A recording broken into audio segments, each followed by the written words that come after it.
Deep beneath the shadowed lands of Beleriand, where the mountains tremble, a darkness stirs, forged from the malice of a fallen god. This is the tale of the first dragon to step foot on Middle-earth, and whose cunning was matched only by his evil nature. This is not your typical dragon of fantasy. This is the Uruloki, the Fire Serpent, endowed with power, intellect, and a gaze that could unravel the threads of destiny, leading to the tragic downfall of the greatest heroes with the utmost cruelty. Would you dare look into his eyes, or will you too be ensnared by his spell? Join us as we explore the origins, attributes, and the lasting impact of Glaurung, the father of dragons. Hello and welcome, travelers, to Fables of the Fellowship. If you enjoy the video, please like and subscribe for more content every week. I create these lighthearted videos all on my own out of a desire to bring a community of all types of fans together with joy, kindness, and laughter. Here we can relax for a moment, reflect on the day, and enjoy a lore channel that doesn't take itself too seriously. But that involves you most of all. I can't convey how much power is in something as simple as a thumbs up or a comment. So let me hear you. You have my sincerest thank yous for the support. Now let's get back to the show. To begin any discussion into the dragons of Middle-earth, we have to first take a brief look at their creator.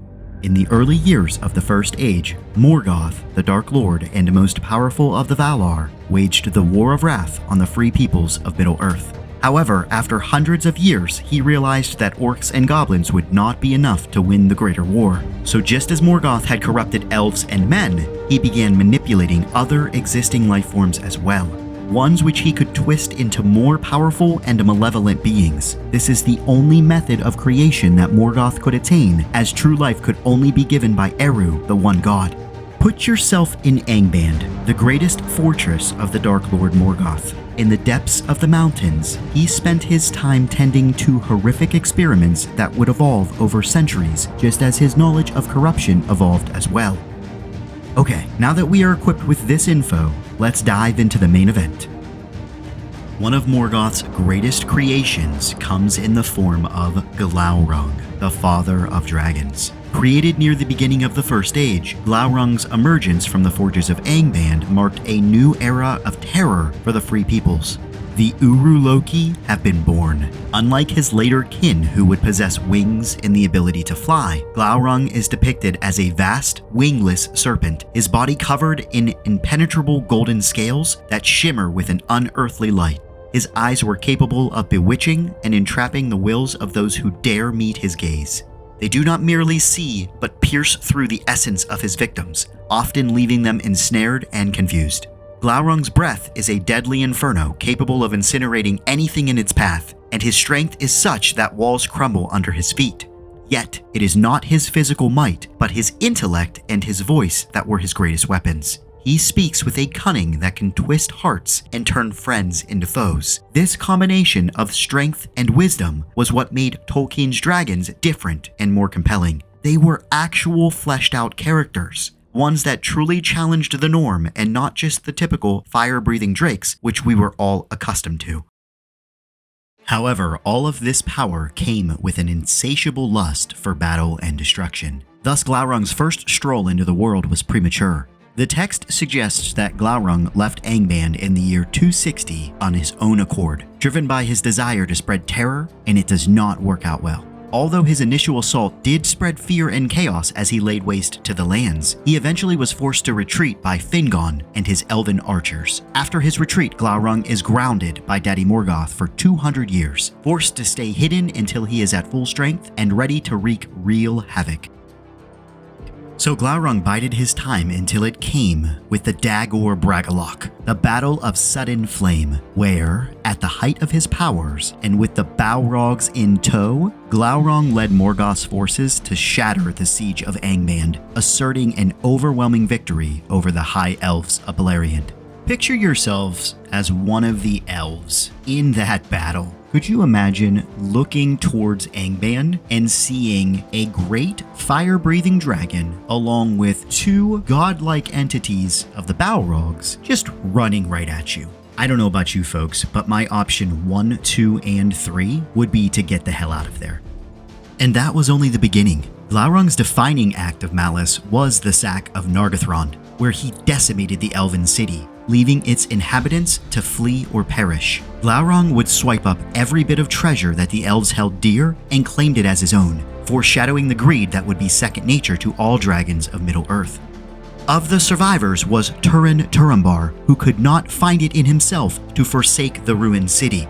He decided he was going to fight back and reclaim Nagothrond's treasure. While searching for his foe, he fell under Glaurung's spell. The dragon used lies and half-truths to ensnare Turin, just as he did moments before to Turin's sister Nienor, causing her to lose all her memories. Here, Glaurung convinces Turin that he must race to Dor Lomin to save his family, sending him away from his sister when she needed him most. And somehow, this is not the most harrowing part of the story. Turin and his sister are reunited in the future under the guise of strangers, where they would fall in love and wed, blind to the fate that awaited them. More on this in a moment. You may be happy to find out that the dragon's end did come at the hands of Turin. Armed with the black sword Gorthang, which you can learn more about in my Swords of Middle-earth video, I'll link it below, Turin would use his own cunning and deceit to trick his enemy. In a daring move, Turin lay in wait in a narrow gorge through which Glaurung had to pass. As the dragon crawled over him, Turin rose and drove Gorthang into the fire drake's belly, striking his heart. The father of dragons writhed in agony, his death throes causing the very earth to tremble, and the spell he had cast upon Turin and Nienor was lifted. In the aftermath, Turin lay unconscious but alive. However, in his last act of evil, while he succumbed to his wounds, Glaurung convinces Nienor that Turin is dead. Horrified, Nienor kills herself by leaping into the ravines of the river. When Turin wakes up and realizes the chaos and tragedy that had transpired, Turin asks his sword to end his life, and it obliges, breaking underneath its master, never to be used again. Let's take a tad deeper look. Glaurung embodies many of the classic elements of the dragon myth: greed, destruction, and the embodiment of chaos against the ordered world of elves and men. However, Tolkien enriches this archetype with a psychological depth that elevates Glaurung from a mere beast to a true symbol of malice. He wholly represents the insidious nature of Morgoth's evil, which corrupts and destroys from within as much as it does through brute force. His unique blend of physical might and psychological manipulation sets him apart from other dragons in literature. His lack of wings and serpentine form hark back to ancient myths like the Norse legend of Fafnir, yet Tolkien's dragon is distinct in his role as a tool of a greater evil, rather than a primary antagonist driven by personal greed. This comparison highlights Tolkien's innovation in the depiction of dragons, positioning Glaurung not just as a creature of legend, but as a deeply integrated character within the fabric of his narrative world. His actions drive the plot and themes of the Silmarillion in ways that are unique among dragon characters in any other literature. Glaurung's legacy extends far beyond the pages of the Silmarillion, however. He has influenced the portrayal of dragons across a wide spectrum of fantasy literature and media such as video games and movies. As terrifying as he was, we needed Glaurung, and we are better for the chaos he caused.